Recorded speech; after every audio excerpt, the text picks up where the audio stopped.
we go forward with the trial on Wednesday. I need you in your trial clothes, okay? Dress for trial on Wednesday. We're going to have jurors here Wednesday. Okay. As to count 1, tampering with a witness in a capital felony, and count 7, unlawful use of a two-way communication device, how are you going to plead, sir? Guilty, not guilty, or no contest? There'd been a whole bunch of speculation going around it in Reddit. There'd been rumors of this plea being offered to him. This was 4 days ago. It says YNW Bortlen facing 5 life sentences. Should he stay solid or take the plea? Take the 16-year plea and be free after all those years, or stay solid to Melly and go to... I will accept your no contest pleas as to each. I'm going to find a factual basis to support each based upon my review of each electronic probable cause affidavit, as well as your stipulation in court here today. I'm going to further find that you have freely, voluntarily, and intelligently waived your rights, that you have knowingly entered each plea with the advice of competent counsel, who you've told me that you are satisfied with, that you understand the nature of the charges and the consequences of the plea. Could YNW Bortlen really have gotten shanked in prison? That's the wild talk all over the internet right now, and it blew up the second he copped that plea deal in the YNW Melly case. But here's how it's very, very bad for Melly. Bortlen's lawyer talked to the media after the plea and said, quote unquote, he will testify in Melly's trial and be asked a couple questions. The moment he stood in court and admitted to accessory after the fact, the streets and social media branded him with one word: snitch. And if you know anything about prison politics, that label is basically a death sentence. Bortlen might have shaved years off his time on paper, but behind them walls, he's walking around with a target strapped to his back. One day, someone's gonna walk into that prison and say that motherfucker there's a rat and show paperwork. Now, whoever's your friends, whoever you break bread with, whatever organization, race, color, creed, religion that he rides with, it's mandatory, one, that they get him removed from that cell block, put in PC. And if he's part of an organization or represents a certain religion or standards of a certain way of life that he represents, the people that live that way of life also will stab him, beat him half to death, extort him, and make his life a living hell. The rules in prison, as barbaric as it sounds, if you find out your bunky's a snitch, if you find out anybody's a snitch and you let them live peacefully, then your ass is gonna get done. Word is he already got pressed in his cell, caught slipping by inmates who don't care about legal fine print. To them, a plea deal equals talking. And once you're stamped as a rat, there's no erasing it. But here's where things get even crazier. While whispers about Bortlen being touched spread, the spotlight swung right back on YNW Melly. Rumors say Melly's been moved into isolation. Some claim it's for his safety, while others believe he's plotting revenge from the inside. If Bortlen's plea statement even gets mentioned in court, Melly knows his shot at beating this case drops from slim to damn near impossible. So this isn't just about one deal anymore. This is about survival in its rawest form. One man marked on the yard, the other boxed up in the hole, both trapped in a deadly chain reaction that started with the same murders back in 2018 and might now end with blood being spilled behind bars. Bars don't lie. And this is where everything flipped upside down. On August 2nd, YNW Bortlen stepped into that courtroom with 2 first-degree murder charges hanging over his head like a guillotine. Here's a clip that shows how deep those street politics run. Muwop basically exposing himself in the same case tied to FBG Duck murder. Smoked the wood to the duck. Smoked the wood to the duck. You know? It can happen to you. You could die. Whatever can happen. Like, you know, anyway, you know, like, it could just happen. Like, you know, we dangerous. Like, we pull up on you and like, you know, like your taco. I'm on house arrest. But this can happen, like, it can happen, like, whenever, wherever. If he rolled the dice with a jury, he was staring straight at life without parole. No freedom, no second chance, no way out. So what did he do? He cut a deal.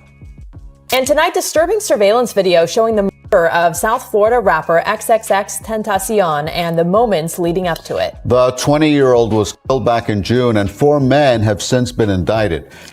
Instead of gambling on a verdict, Bortlen pled no contest to smaller charges: witness tampering, accessory after the fact, and even using a communication device. That bargain chopped his time down to 10 years locked up with 6 more on probation. And since he already clocked 6 years behind bars, the math means he could be a free man by his early 40s. What later happened is they realized a few things. When they asked where were y'all originating from, it became obvious, talking to multiple people and him, they came from a studio. They got the surveillance footage of the studio. 4 people entered like a SUV, but only 3 individuals showed up to the hospital. Where's the 4th? The 4th is Melly. They asked him about Melly. He was very, we dropped him off. Where? Somebody just picked him up. He was very vague. At some point, Melly had gotten out of the car. But here's the catch. The exact second he stood in front of the judge and took that plea, the paperwork might have saved his future, but it stamped him with a whole new label, snitch. Now on paper, this deal looks like a win. But outside those walls, the streets and the internet had a way different take. Fans rushed to socials posting things like, "I wouldn't blame him if he takes this deal. They had nothing on him, just assumptions." His lawyer swore up and down that it wasn't an admission of guilt, but the people didn't care. They saw it as weakness, and in prison, that's a deadly perception. Because once your name gets tied to snitching, you're not just doing time, you're basically walking around with a neon sign over your head that screams, "Easy hit," and you can see how fast that stigma spread. Even fans pointed out that Bortlen's own lawyer admitted he'll still have to answer questions in court. And let's not forget, prison politics don't exist in a vacuum. They're tied straight to the streets. The same gangs and crews running blocks on the outside are running the tiers on the inside too. So if the streets believe you folded on Melly, then best believe the people behind those walls are going to enforce it with no hesitation. That snitch tag follows you everywhere like a shadow you can't shake. Here's a former inmate explaining exactly what happens when someone touches down in prison already carrying that kind of label. It's like walking in marked for war. Bortlen might be daydreaming about hitting his 40s and finally breathing free air, but the harsh reality? He might not even make it that far if this rep keeps spreading the way it already is online. That digital stain doesn't just stay on the internet, it bleeds right into real life. And if you think this sounds dramatic, check the history books because the track record is ugly. Too many rappers linked to snitch talk never made it out alive. Look at Nipsey Hussle. Back in 2019, outside his Marathon store in LA, prosecutors said Nipsey checked Eric Holder over rumors that paperwork was floating around on him. In other words, he basically confronted him about snitching. Minutes later, Nipsey was gone. And in Holder's trial, that heated convo was called the direct trigger for the murder. That's how lethal this label can be. Here's Whack 100 breaking down exactly how fast it all spiraled after that exchange. And Nipsey wasn't the only one. Chicago's FBG Duck lived in drill culture where the rules are already savage. But once whispers of snitching circle around, things get 10 times deadlier. It's given me the chance to clear up a lot of the confusion and just chaos that's happening online right now. It's clear that a lot of people just don't understand what has happened. In all, he was facing 5 mandatory life sentences if found guilty, plus an additional 75 years on top of that. The facts of his plea are that he has pled no contest. That's very important because that means he has not admitted guilt. He's not admitted that he's done anything wrong. And he's certainly not admitted or given information about anybody else. He's been found guilty, and in exchange, the state has dismissed the murder counts, the conspiracy to tamper with a witness count, and the charge about directing the activities of a criminal gang. He's going to be sentenced to 10 years in Florida State Prison, followed by 6 years of probation with credit for time that he has served. Street whispers have always tied betrayals, paperwork rumors, and retaliation together. And that same cycle followed FBG Duck right up until his tragic murder in 2020. His beefs weren't just rap battles. They were fueled by the paranoia of snitch talk. And here's a clip of MWA basically exposing himself in the very same case tied to Duck's death. That's how deep these politics run when the streets and prison worlds collide. Even look at XX Tentacion, killed in 2018 during what appeared to be a robbery. Later on, when indictments dropped, one of the men charged actually admitted he was terrified of being branded a snitch once he got locked up. That fear alone shows how powerful this culture is. Sometimes just the rumor of paperwork can carry more weight than the crime itself. Now here's where the fallout gets even uglier. If Bortlen thought cutting that deal was only about saving himself, the reality is his plea could be the nail in Melly's coffin. Remember, Melly's entire defense team was built on one simple argument: denial. His lawyers pushed. He wasn't there. He didn't pull the trigger. Nothing ties back to him. But the second Bortlen inked that deal, the whole strategy cracked wide open. Why? Because a plea deal never comes clean. It almost always has strings attached. Even if Bortlen never sat on the stand and pointed fingers, the state now has leverage. They can drag him into sworn statements, force testimony, and spin his cooperation into proof that Melly's story doesn't hold up. And if that happens, Melly's chances of beating this case don't just drop, they vanish completely. Even DJ Academics broke it down himself. While Bortlen's name is getting torched on the outside, the real storm is brewing around Melly. Guards didn't even hesitate. They yanked him out of general population and threw him straight into isolation. On paper, that sounds like protection. He's high profile, and any drama tied to his name could spark a riot. But insiders are whispering a whole different story. They're saying Melly wasn't moved for safety. He was moved because he's out for blood. And honestly, it makes sense. His defense was already hanging by a thread, and the second Bortlen cut that deal, the entire game flipped. If prosecutors drag Bortlen in for sworn statements, that's all they need to shred Melly's "I wasn't there" defense. Once that happens, Melly isn't just looking at a couple more years. He's staring at life without parole. That's why folks believe isolation wasn't about shielding him. It was about stopping him from making a move of his own inside those walls. But here's the twist that most people missed while everyone online was screaming, "Snitch!" That plea deal Bortlen signed wasn't just about chopping down his sentence. It came with hidden strings attached. As part of the agreement, he's got to sit down for what's called a proffer.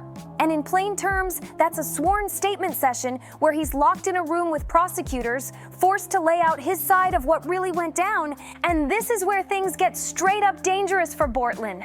That proffer session isn't just a casual sit-down. Once you talk in that room, every single word is locked in stone. Prosecutors can use it later, twist it, and throw it right back at you. And the craziest part? Even if Bortlen swears he didn't snitch, the streets won't see it that way.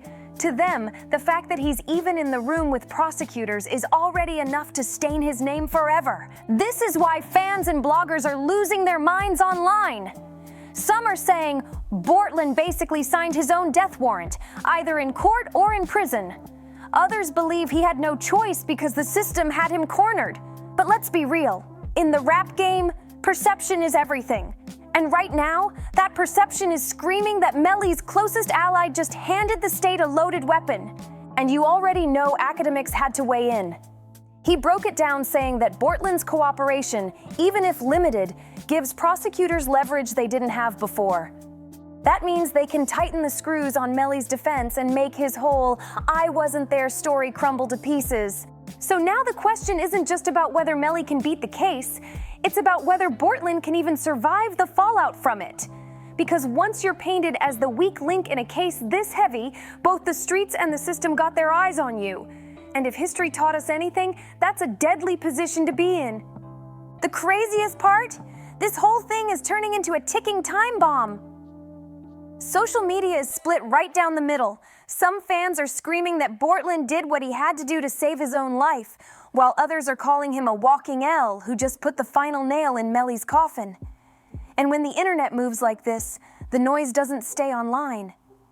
It echoes straight into the streets and right back into the prison yard. Inside, whispers are already spreading like wildfire. Inmates are saying Bortlen's paperwork is floating around, and if that's true, his days in Gen Pop would have been numbered the second it hit the block. That's why folks believe the rumors about him being pressed in his cell aren't just smoke. They might be a warning shot of what's coming next. Meanwhile, Melly's name is getting dragged through the mud, too. People close to him claim he's furious, pacing in isolation, convinced that Bortlen's deal is the reason his defense is crumbling. And if you know anything about prison politics, that kind of rage doesn't just sit quietly. It festers, it spreads, and eventually it explodes. Bloggers, lawyers, and even other rappers are watching this unfold like a live movie. Some are predicting Melly will never see daylight again, while others swear the state is setting both of them up to crash out. One thing's for sure, this isn't just a case anymore. It's a full-blown war of perception, survival, and betrayal. Bortlen's lawyer tried to spin it clean, saying, "It's no contest, not an admission of guilt. He doesn't have to testify against Melly." But let's be real, a sworn statement is still a loaded weapon. Even Bortlen's own lawyer had to break down what the plea really means and why people shouldn't call it snitching. But once your words are locked on paper, they don't need you pointing fingers in person. The state can hold it up in court and wave it like a smoking gun. That alone is enough to shatter Melly's entire defense. His whole strategy was built on saying, "I wasn't there, the state can't prove it." But with Bortlen's proffer sitting in the prosecutor's folder, they don't need a confession. They've already got something they can twist into proof. And that's why people are saying Bortlen didn't just protect himself. He might have walked Melly straight into a life sentence. Because once that paperwork hits the courtroom, it's not just the state branding him guilty, the streets will too. And in that world, perception is reality. To them, this looks like confirmation that Bortlen folded under pressure. So while Melly's locked in isolation, fighting for his life, the whole brothers for life image is cracking apart. It's starting to look more like every man for himself. With Bortlen's plea deal signed and that proffer hanging over his head, Melly's reality just shifted forever. The courtroom isn't the only place he's boxed in now. It's the prison walls closing around him too. And if even half of these whispers are true, this story might not end in paperwork. It could end in blood. And that's the mess. Drop your thoughts in the comments. Hit that like button, subscribe, and share this video. And I'll see you on the next one.